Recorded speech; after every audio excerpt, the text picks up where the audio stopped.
You do not like yourself. I know it and you know it. And if we both know this, chances are everyone else around you knows it too. What part of yourself is it that you don't like? Is it your job, your relationship, your bank account, your diet, your lifestyle, the way you look, the way you sound? Maybe a combination. Just by asking yourself this, you're beginning to put attention where changes can take place. This is the first step.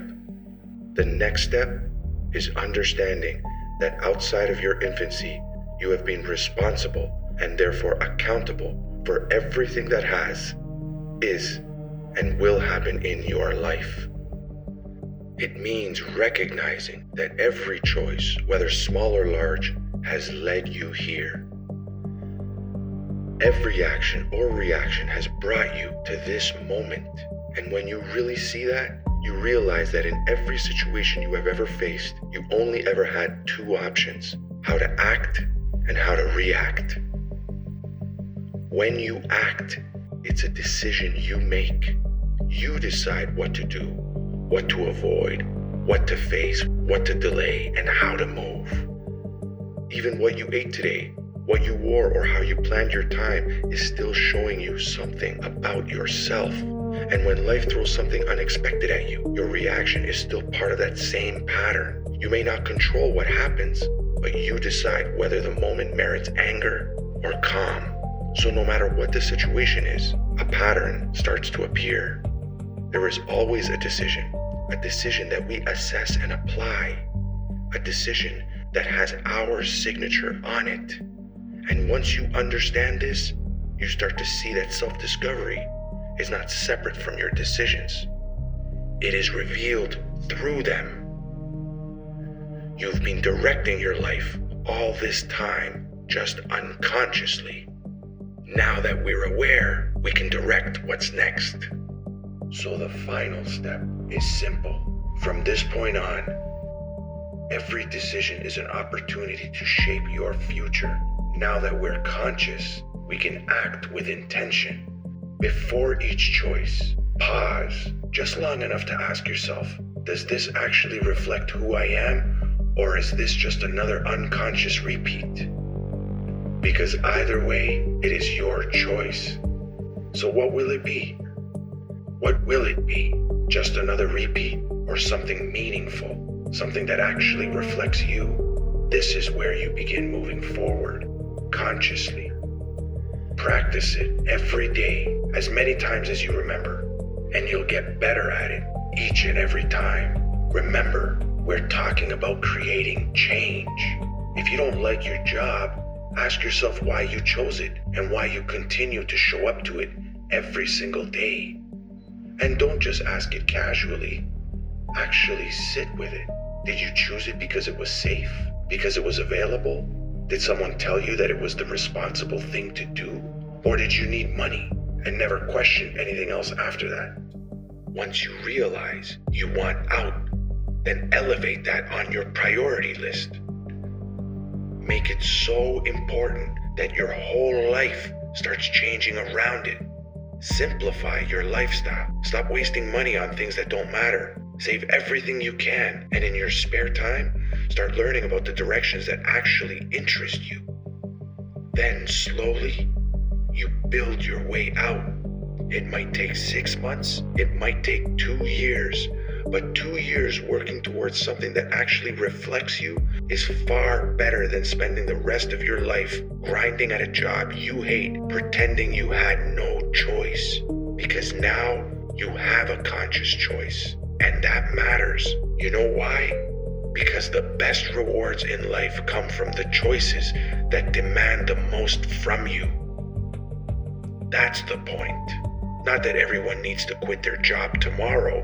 The point is, if something clearly doesn't align with who you are, at some point you have to stop pretending you don't see it.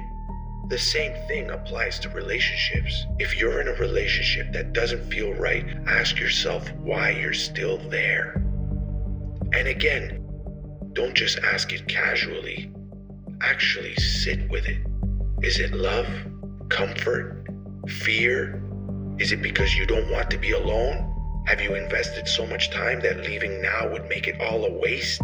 Or is it because deep down, you already know the truth, but you don't want to deal with what the truth requires from you? Because that's where this gets real. A lot of people stay in situations they don't actually want to be in, not because they have no choice, but because the choice they need to make is uncomfortable. So they keep waiting for this situation to change, whether it's the other person or the timing to somehow change on its own. But at some point, ask, am I staying because this reflects who I am, or because I'm afraid of what happens if I leave? And that answer will tell you a lot about yourself. Your body is no different. Your diet, fitness, daily habits. If you don't like the way you look, feel, or responding to life, ask yourself why. Is it because you don't know what to do? Or is it because you know, but keep choosing not to do it? Are you tired, lazy, overwhelmed, undisciplined? Or is the version of you that you say you want requiring effort you haven't been willing to give yet? Because the truth does not show in what you say you want. It's in what you repeatedly choose. You say you want to eat better, but keep choosing the same food. You say you want to get in shape, but you keep pushing it to tomorrow. This is not about judging yourself. This is about seeing yourself clearly. One better meal, one workout, one conscious decision at a time, one less excuse. That is how you prove to yourself that you can follow through. And that's the pattern. Your job, your relationships, your body, your habits, your reactions, your decisions, all of it is showing you something. Not to judge you or to shame you, but to reveal you to yourself. Because self-discovery isn't always peaceful. It can be uncomfortable. It shows you where you've been lying to yourself and where you've kept saying you have no choice when really the choice was just hard. Because seeing it is the beginning of changing it. Once you see the pattern, you can interrupt it.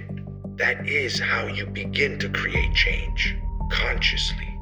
Not because someone told you what your life should look like, but because you finally started paying attention to what your decisions keep showing you. This is where you stop pretending your life just happened to you. Your life is not separate from you. It's a reflection of the choices you've made, the choices you keep making, and the choices you're willing to make next.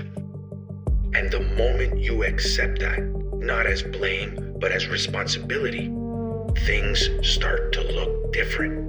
Because now you're not just reacting to life anymore, you're observing it. Once you become aware of this, you can't keep pretending you don't see what you see. At some point, the truth becomes too obvious to ignore. And that truth is this: you are not lost because you don't have a path. You are lost because you haven't paid enough attention to the person walking it. So pay attention, not with judgment or shame, but with enough honesty to see yourself clearly. The more you see yourself clearly, the harder it becomes to keep living unconsciously. That's where real change begins. Not when life becomes easier, when the timing is perfect, but when you finally decide to look at yourself without running from what you find. Every choice becomes information, and every pattern becomes something you can either repeat or interrupt. Don't just ask what you want your life to look like. Ask, who are you becoming through the choices you keep making? Because your future is not only built by what you want, it's built by what you choose. Again and again and again. Remember, as long as you're paying attention, every situation has been, is, and will be an opportunity to awaken and evolve.